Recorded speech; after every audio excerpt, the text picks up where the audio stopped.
Soy Francisco Garza y en esta ocasión continuaremos hablando en torno a los exponentes de los rubros diversos de la cultura, en esta ocasión centrados en la literatura y, por qué no, tomar un poco de la promotoría cultural. Y para esto quiero presentar a un gran amigo de casa ya, miembro de esta familia de Imaginarte, como lo es David Canales. David, qué gusto coincidir de nueva cuenta en este tu espacio.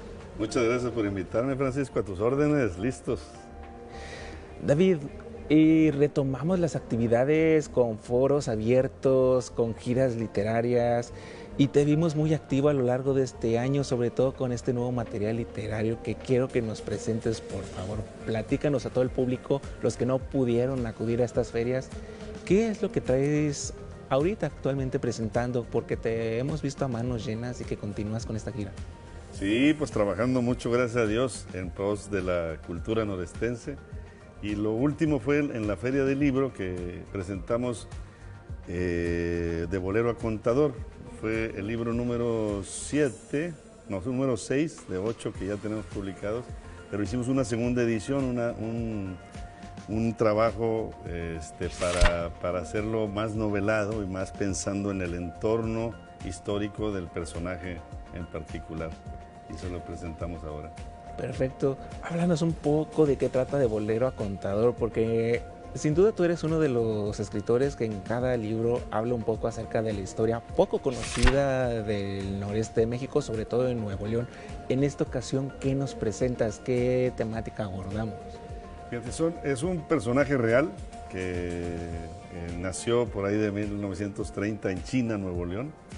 Y su devenir nos ayuda a entender un poquito cómo fue creciendo la mancha urbana de Monterrey, porque se van vaciando los pueblos a principios del siglo pasado, con familias que pareciera que tenían todo resuelto en su pueblo y por muchas razones ahí van encontrando que hay que emigrar hacia la gran ciudad.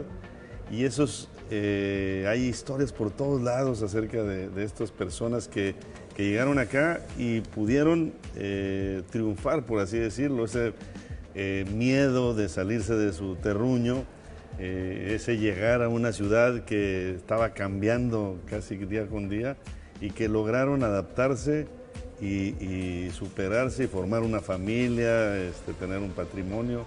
Entonces, más o menos de eso se trata y son años muy complicados, de 1930, los 40, los 50, en donde él tiene que forjarse.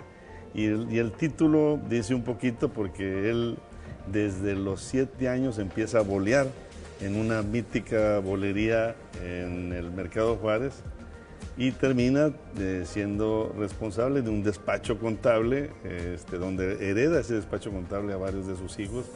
Entonces todo ese devenir, desde que estaba él en China, Nuevo León, y lo que significaba, pues ahí lo plasmamos un poquito para darnos, que tengamos un buen ejemplo de lo que es la superación a base de mucho trabajo y de hacer las cosas bien. David, quiero que nos compartas cómo ha pintado para ti este año, porque todavía nos estamos terminando de adaptar al regreso a las actividades con público abierto, el regreso a los foros, el regreso a la presencialidad, porque me imagino que tú también ya te habías acostumbrado a estar no de lleno en estas fiestas literarias, pero sí colaborando tal vez a la distancia de manera remota. ¿Cómo ha sido para ti retomar la jornada de un promotor cultural y de un escritor? Pues muy padre, con mucho trabajo y con muchos retos. Hacemos nosotros un taller de historia del noreste que se hace en un semestre, son 16 sesiones y lo empezamos haciendo presencial y con la pandemia lo cambiamos a virtual. Al principio fue muy difícil porque es un taller, no es una cátedra, en donde todos los participantes, son poquitos, de 10 a 15 participantes, y tienen que participar mucho, esa es la idea, porque en la participación es como aprenden más. Y al cambiarlo a digital, ¿cómo se llama? No presencial, batallamos un poquito para esto, pero ya y acaba de graduarse la 7ª generación del grupo del taller de historia, y se hace mucho más, o sea, valoramos también el tiempo de cada uno de nosotros, porque no tenemos que trasladarnos a un lugar y estar ahí las 2 horas del taller. La pueden tomar en cualquier lugar. Inclusive hemos tenido alumnos de Torreón, de Ciudad de México, que participan igual que los que son locales. Entonces tiene ese aprendizaje de seguir haciendo las cosas, va trayendo beneficios, y podemos seguir difundiendo nuestra cultura de diferentes maneras, no solamente presencial. Todo este trabajo te ha dejado mucho, me imagino, que investigar, porque ya hablabas de esta historia real de bolero a contador, pero sin duda hay mucho todavía que explorar en la cultura norestense de México, y tú siempre más o menos en estas fechas nos tienes acostumbrados a escuchar buenas nuevas sobre ti. ¿Qué proyectos para este 2023 literarios tienes que nos puedas adelantar un poquito? Porque sabemos que también ahora las ferias cambian, se adelantan fechas. No sé, ¿cómo vamos en esta cuestión? Muy bien, llenos de proyectos, como bien dices. Un proyecto es precisamente este taller de historia. Estamos haciendo, con el apoyo de Conarte, un libro de texto. Porque todo el material que vemos en el taller lo voy preparando para los alumnos, pero con tantos ya, como te digo, de 7 generaciones, pues ese material lo vamos a hacer un libro, como si fuera libro de texto para el taller. Ahorita vamos en el capítulo 9 de 16, espero a mediados de año terminarlo. Pero también tengo una novela histórica que va a hablar sobre Parras de la Fuente, Coahuila, que ahorita está muy de moda con eso de los viñedos, pero esta novela es sobre 1968. En 1968 Parras cambió completamente la dinámica de Parras, porque filmaron una película de Hollywood que se llamó Wild Bunch, y durante 3 meses fuimos invadidos, bueno, nosotros en el territorio y Parras en particular, por pues todas las figuras de Hollywood que vinieron a filmar allá Parras, y hay muchos documentos y muchos testimonios de cómo se vivió. Y a mí se me hace muy importante, porque si en el 68, allá en la Ciudad de México, inclusive en Monterrey, teníamos estos levantamientos estudiantiles y todo eso, en Parras de la Fuente lo que teníamos era una película de Hollywood, que hasta el Indio Fernández salió, y bueno, todo un borlote ahí. Espero poder también el año que entra poderla terminar. Me imagino que toda una gran aventura al momento de investigar. Danos más detalles, no sé, platícanos. Yo, por ejemplo, pues yo soy más joven, no tengo mucho conocimiento al respecto en cuanto a esta época del cine. No sé qué detalles nos puedas dar para... Bueno, es una película, bueno, salieron gente de mi edad que conozco muy bien, de chiquitos, como extras. En ese entonces, en Parras ya había una sociedad de clase media, porque estaba Casa Madero y estaba la Industrial de Parras, que jaló a gente que pues tenía buenos puestos, y esa clase media tuvo que ceder sus casas para que la habitaran los artistas que llegaban acá. Entonces, todavía lo tienen muy fresco esa situación, y puedo platicarles sobre cómo era Parras de la Fuente en ese entonces, y cómo absorbieron esta sorpresa, ese cambio, durante 3 meses únicamente, porque 3 meses después ya se fueron, ya grabaron la película de Wild Bunch, que no se transmitió o no se presentó en México, porque ponían en muy mal visto el ejército mexicano en esa película. Es una banda de rateros que en el viejo oeste, y todo un borlote ahí.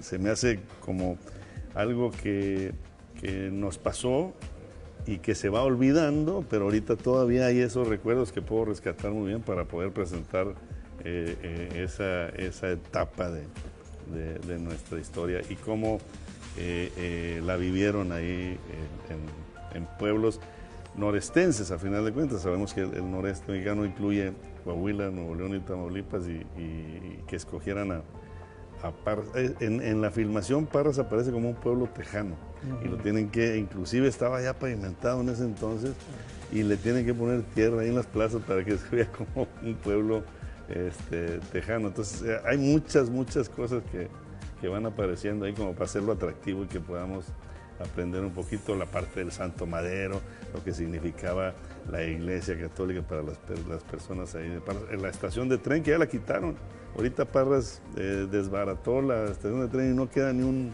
vestigio de ello, y ahí en la película es parte de uno de los escenarios de lo que era y lo que significó el ferrocarril para, por ejemplo, ahí traían las pacas de algodón de la laguna hacia la fábrica industrial de Parras, que era muy importante, mucho después de los hilados y tejidos de aquí del noreste, de Monterrey, pero sí también muy importante ya. David, ¿y cuál es el principal reto de hacer novela histórica? Y no solamente que sea mostrar historia, vaya, hacerlo interesante para las nuevas generaciones que son nuestros principales consumidores hoy en día, que les sea digerible. Bueno, lo primero es que tiene que ser verdad y tiene que estar bien documentado, ¿no? Sí. Porque pues inventar cosas para hacerlo atractivo ya sería novela, no histórica. Sí tenemos que tener esa responsabilidad de que plasmemos cosas que sí sucedieron. Ahora, al hacerlo novelado, pues nos permite a nosotros adornar pues la historia, pero la historia es la historia, eso sucedió. Y el adornarla, pues como bien dice, sí es para hacerlo atractivo, que tenga una leída fácil de entender. De repente nos llenamos de muchos personajes y perdemos al lector. En esto de repente queremos irnos de historia para atrás y para adelante y perdemos también al lector. Sí tiene que ser atractiva, tiene que ser verídica y tiene que ser también algo productivo, o sea que al final del libro la gente diga, mira, aprendí, ¿no? Lo que nos pasa un poquito con los recorridos que hacemos por diferentes lugares, me interesa mucho que al final la persona que participó en el recorrido diga, sí aprendí, sí ahora entiendo más bien esto, porque la historia no es de fechas y datos, la historia es de momentos y hay que entender qué sucedió ahí. Tampoco es de juzgar, porque esa es otra cosa que nos pasa mucho, que agarramos un personaje y lo queremos juzgar. Aquí lo tenemos que dejar libre para que ya cada uno de los lectores pueda decidir, porque ni tan buenos ni tan malos. En la historia siempre nos ponen héroes y villanos. Claro. Y pues no, somos seres humanos, fueron seres humanos todos los que participaron y tienen cosas buenas y cosas malas. Y vivieron en un entorno, tuvieron que tomar decisiones en base a lo que sucedió ahí. Nos pasó mucho, por ejemplo, con Luis Carvajal y de la Cueva, que durante siglos lo tachamos de judaizante, lo tachamos de trata de esclavos, ¿no? Y ahora, últimamente, gracias a Dios, hace unos 30 años, la gente se ha enfocado un poquito más a entender que en ese momento pues, se vivía diferente, ¿no? Es como si, yo siempre digo, dentro de unos 50 años nos van a juzgar por haber usado el automóvil, ¿verdad? Que como estamos usando el automóvil, pero ahorita no puedes decir que no lo use, pues sino cómo me muevo, ¿verdad? Claro. Así debemos de pensar en el pasado, las circunstancias que vivieron ellos, no es lo mismo juzgarlos ahora sentados en un escritorio o leyendo un libro. Continuamos charlando con David Canales. David, nos hablabas de un proyecto muy importante que estás por presentarnos próximamente, pero ahora queremos hablar un poco más de lo que es David fuera de su faceta como escritor y promotor cultural, porque nuestros televidentes quieren conocer a sus exponentes en estos programas. Platícanos, en tu vida personal, ¿qué es lo que te motiva para escribir y qué es lo que te hace gran apasionado por la historia? Porque me imagino que detrás de esto hay una gran historia y un gran camino que te ha traído a todo lo que ya has hecho hoy en día. Híjole, pues fíjate, la parte de la historia me engancha desde chiquito por platicar con personas, es más bien un diálogo que me permitió desde chiquito contar con maestros, con familiares, con gente de rancho y de pueblo que me enseñó cómo se vivía antes.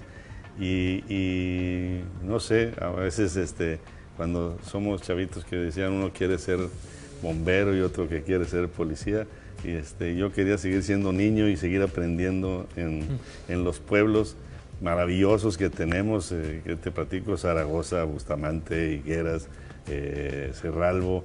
A donde quiera que vas, aprendes mucho de la gente y entiendes, vas entendiendo un poquito cómo llegamos hasta aquí. Y esa es la parte atractiva, porque entre más aprendes, luego salen más. Oye, ¿qué pasó? Ayer estuvimos en La Candelilla y gente que platicaba ahí en la... Oye, ¿por qué son 7 luminarias? Oye, ¿y desde cuándo se hace esto? ¿Y por qué se hace esto? ¿Estamos evocando a la Virgen de Guadalupe o es una tradición anterior a la Virgen de Guadalupe que hacían estos pueblos? ¿Por qué se llama higuera si no hay ni un solo higo ahí en el pueblo? Entonces vas como que entre más aprendes, más vas buscando información, y te das cuenta que aunque hay poca, la gente sí aprecia, sí le interesa ir conociendo cada vez más, siempre y cuando lo pongamos de una manera atractiva. Y eso, pues, poco a poco me fue llevando a esta parte de promover esta cultura. Luego te vas al centro del país, te vas a algún otro lugar y te das cuenta que somos muy distintos. Pero, ¿por qué? ¿Por qué somos distintos? ¿Y por qué no le ponemos atención a eso? Una vez que fuimos con mi esposa y mis hijos al Museo de Antropología e Historia en la Ciudad de México, y le dedicamos ahí un buen tiempo, me acerqué ahí con la gente y le digo: oigan, ¿y de los chichimecas? Se supone que estamos hablando del Museo de Antropología e Historia, el museo más importante de las culturas prehispánicas de toda América, y no tiene ni siquiera una punta de flecha de los pobladores del noreste. ¿Por qué? O sea, ¿por qué no les interesa a ellos? Y si no les interesa a ellos, entonces nosotros acá tampoco los vamos a estudiar. Y sí, pues es muy importante, pero tenemos nosotros que levantar la mano y hablar con franqueza de Vidaurri, por ejemplo, ¿no? ¿Qué pasó? ¿Qué nos dio Vidaurri aquí? Aunque allá en el centro no lo quieran, nosotros aquí vivimos y aquí lo tuvimos y somos parte. Ahorita estamos aquí porque Vidaurri nos hizo tal cosa, porque Bernardo Reyes nos hizo tal otra cosa. Y no nada más ellos, también los personajes de mangas de camisa, porque en mis libros normalmente lo que predomina son gente común que día con día, haciendo su labor, nos hace a nosotros nuestro carácter. Entonces, ahí... Claro. ¿Hay algún punto de la historia norestense, sobre todo de la historia regiomontana, que no hayas abordado todavía en algún libro y que tengas la espinita, la inquietud de abordar, ya sea a manera de novela o como libro bibliográfico? Sí, no, muchas. Están, por ejemplo, a ver que me acuerdo ahorita, las hermanas de Antonio y Villarreal.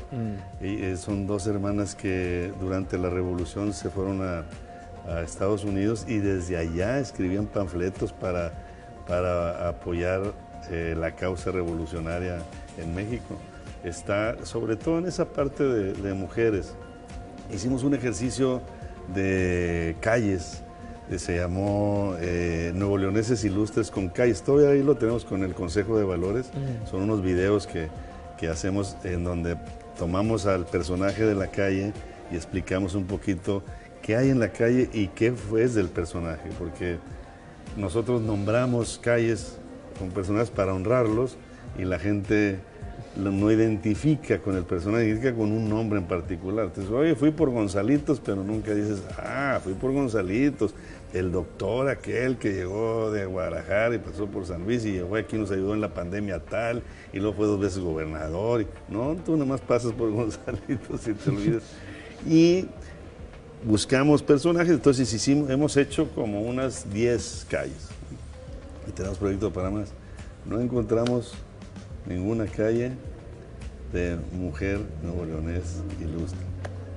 Entonces, sí hay, si nos rascamos para atrás, debemos de encontrar mujeres que hayan valido la pena recordar y que las tengamos a disposición de la gente, su vida, su razón de ser. Obviamente hablamos de las mamás de todo el mundo, hablamos de las esposas de todo el mundo, y bueno, esas son bastante ilustres, pero también ellas como su persona, las primeras diputadas, las gentes que ayudaron a que haya voto femenino, que trabajaron aquí, maestras como Telvina Torres, por ejemplo, Mónica Rodríguez, la capilla que tenemos allá en San Pedro.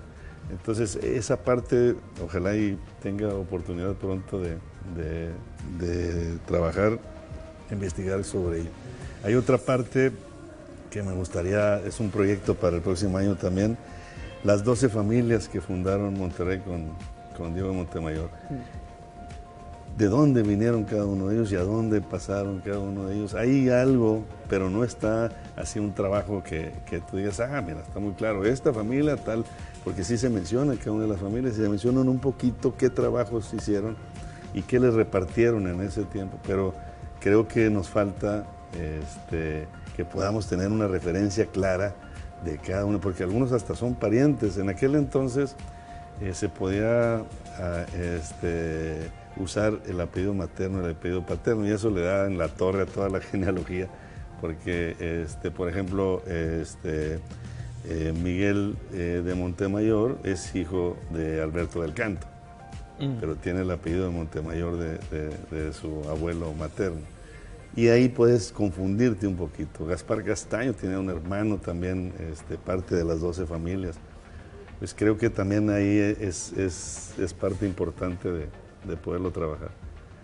David, y a estas alturas de todos los años que tienes profesionalmente como escritor y promotor cultural, ¿qué te ha dejado toda esta pasión y amor por el arte de escribir y el arte de comunicar a los demás? Porque hoy en día no cualquiera habla de historia con tanta pasión y amor como lo haces tú, y sobre todo de llevarlo a las nuevas generaciones, porque tal vez muchos dirán, la historia no es tan importante o es aburrida, pero tú lo haces ver totalmente distinto y todo lo contrario en cada libro que sacas. Sí.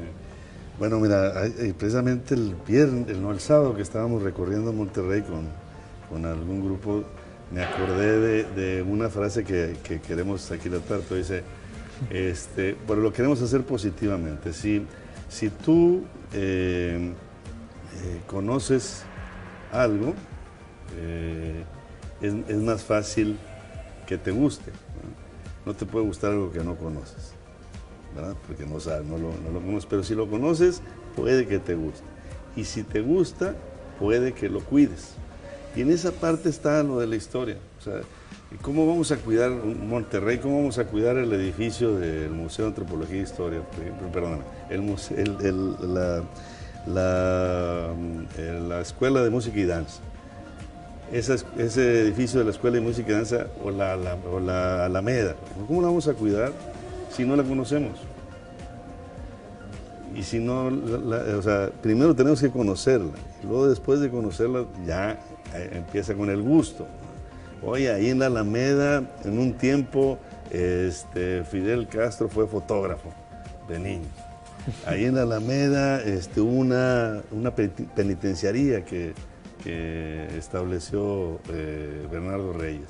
Ahí en la Alameda estaba el Teatro Monterrey, que ahorita se está cayendo y nadie lo pela, el pobre el Teatro Monterrey.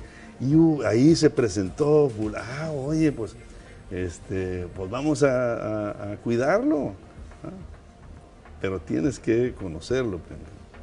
Si no pasas por ahí, pues, oye, tumben esa fachada, túmbenla, ¿para qué la quieren ahí? Claro. ¿No? Perfecto.